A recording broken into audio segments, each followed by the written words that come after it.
Listen, bitch. Most people don't realize it, but the biggest bully in their life isn't their ex. It's not their boss. It's not the algorithm or the devil trying to steal their joy. It's their own beliefs. Like the quiet stories that we repeat without ever questioning. And then we wonder why life feels heavy, stuck, or like we're living 10 miles under our own potential. Half of us are out here praying for breakthrough while reinforcing the same old bullshit beliefs God's been trying to shake off of us for years. I can't do that. I don't deserve that. You know, people like me don't ever get that. Like, says who? The trauma you survived at 15, a parent who didn't know how to nurture, a culture that benefits from you playing small? Or is it just easier to believe the lie than confront the truth?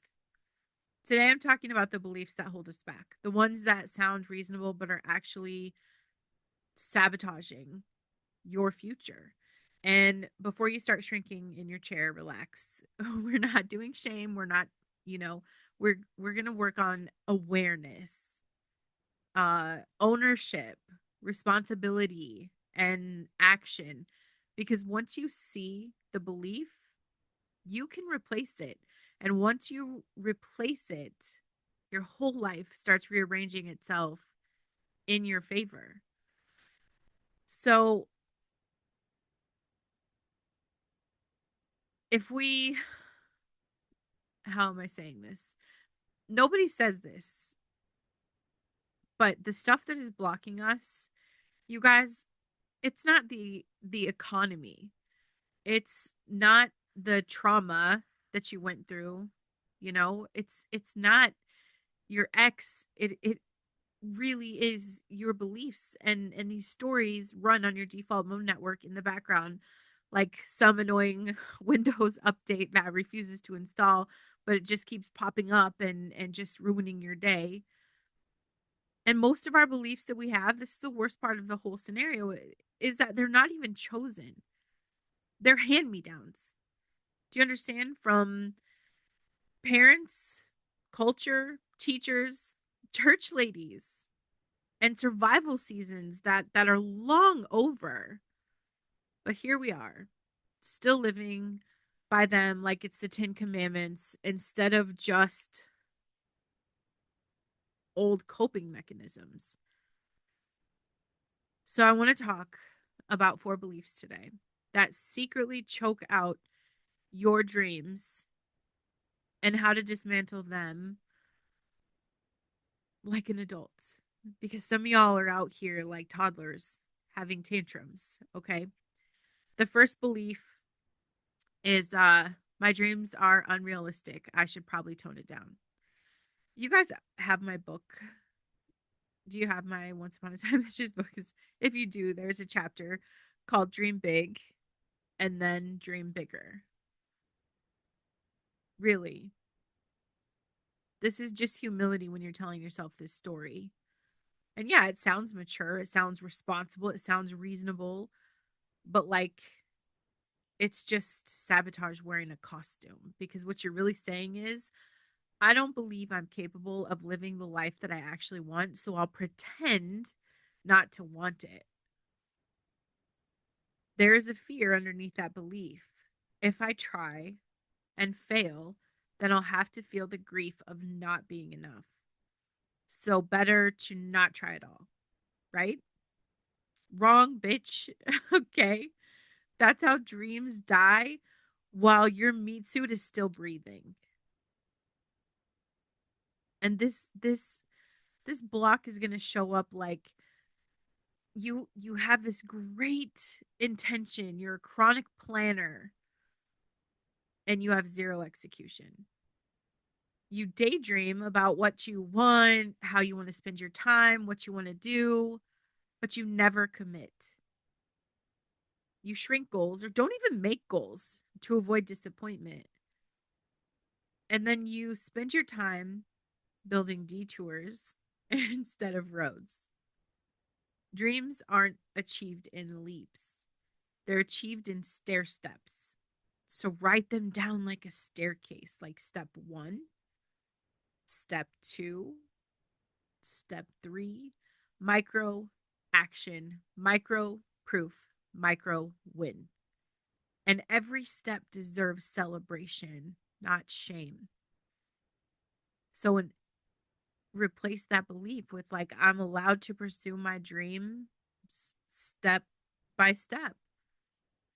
Today counts. You guys, trying counts. God is not intimidated by the size of your dream. Heaven isn't running low on purpose assignments. The only shortage is belief. Step two, I shouldn't ask for what I want. It makes things awkward. This is just your inner kid crying. It's the emotional residue of don't rock the boat. Be polite. Don't be too much.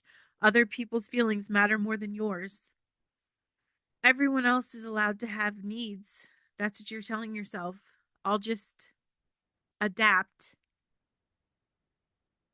Are you never the one who picks the restaurant saying, I'm good all the time when clearly you're not? Are you the peacekeeper that never gets peace? Are you just resentful without ever being vocal? The fear here isn't conflict, it's rejection. What if they say no? What if they don't care? What if they're annoyed? You are responsible for what you need. They are responsible for what and how they feel about it.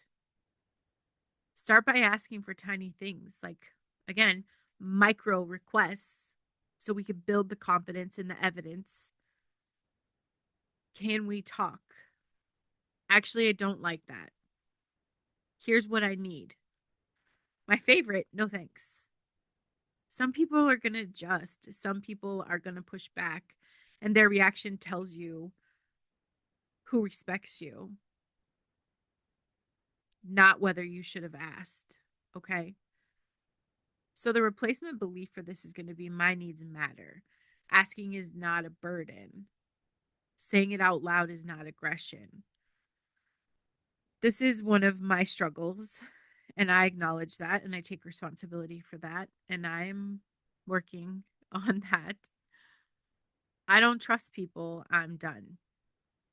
And this feels powerful, but it's really like protective pessimism disguised as wisdom. And this started with an emotional wound, obviously, for me. You guys know because you read my book, Once Upon a Time, bitches. Um, it's a betrayal or a breakup, a narcissist, a parent who couldn't show up, a friend who weaponized your vulnerability, and your brain is like, check, noted, never again. So yeah, that kept you safe then, but now it keeps you alone. So if you're the person that's expecting disappointment in advance, or you're always testing people, or overanalyzing motives, any form of intimacy, or 10 feet away, self-sufficiency is a personality. That hyper independence has become part of my identity. That no one will ever hurt me again agreement also means no one will ever get to love me deeply either. So we don't start with trust. Now we start with discernment. Trust isn't earned in advance, it's earned over time. Let people reveal who they are slowly, observe, and don't outpace the evidence. We want to say relationships require investments. I can trust wisely, not blindly. God didn't build us to be untouchable. I mean, even Jesus had a circle. And yeah, one of them betrayed him, but the other 11 built the church. Okay. Perspective matters. The last belief today: I'll never be financially secure. I don't make enough. Can we call this what this is? You guys just have this hopeless mindset about money. When you believe you're powerless financially, you stop making strategic decisions and you start making emotional ones. So maybe you avoid budgeting. Maybe you have financial anxiety. Maybe spending is an escape for you. What's the point mentality? Viewing money as an enemy instead of a tool. Your nervous system cannot thrive when your bank account feels like a trap. But this is the twist: financial confidence doesn't come from wealth, it comes from stewardship. Okay. Pick one controllable number: savings, debts, income, expenses. It doesn't matter. Money rewards clarity. So, like, for example, I save $20 a week. Tiny, sure, but as you know, at scale, tiny becomes evidence, and that's what you need right now. Evidence becomes confidence. Confidence then becomes your strategy. I have influence over my money. I can build stability one decision at a time. Say that to yourself. Your beliefs either bless your life or throttle it. They either partner with your calling or they sabotage it. Most limiting beliefs are expired. They served an old version of you, and it was necessary so we could thank them. But you get to decide if they get renewed or retired. Bless and release if you have to. So this is your homework. Identify one belief that you're done carrying. I want you to write down how it shows up and replace it with something rooted in truth and action. And I want you to act like it's true for 7 days. Just act like it's true. Don't wait to feel ready. Belief follows behavior more than behavior follows belief. Okay? So if we're going to land the plane now, every belief you're carrying is either building your future or blocking it.